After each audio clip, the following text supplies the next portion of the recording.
बुजुर्ग को खाट से बांधकर बम से उड़ाया, पत्नी की हालत गंभीर। घर की छत उड़ी, दरवाजा बंद करके भागा दामाद।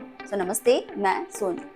ये मामला है छत्तीसगढ़ के कोरिया जिले के बड़े सालही गांव का। 14 अक्टूबर की रात जो हुआ उसे सुनकर आपकी रूह कांप जाएगी। रायराम उम्र 60 साल और उनकी पत्नी पार्वती 59 साल अपने घर में सो रहे थे। रात करीब 11 बजे दो नकाबपोश हमलावर उनके घर में घुस आए। युवकों ने पहले रायराम को खाट से बांध दिया, घर का दरवाजा बाहर से बंद कर दिया और घर में पेट्रोल बम फेंक कर बुजुर्ग को उड़ा दिया।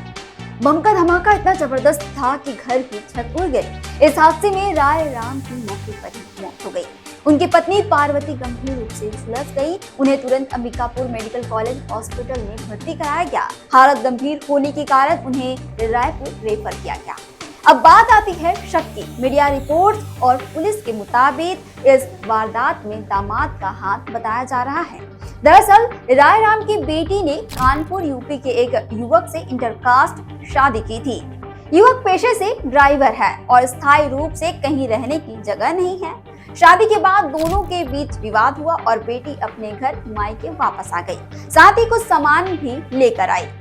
पुलिस ने यह भी पता लगाया कि करीब 4 महीने पहले भी इस युवक ने ससुराल पहुंचकर विवाद किया और अपने साले राघव पर छर्रे वाली बंदूक से गोली चलाई थी। उस समय पुलिस ने युवक की तलाश की थी, लेकिन वह पकड़ में नहीं आया। एसपी रवि कुर्रे ने कहा कि युवक के इस वारदात में शामिल होने का शक है, क्योंकि मृतक परिवार के और किसी से विवाद की जानकारी नहीं मिली।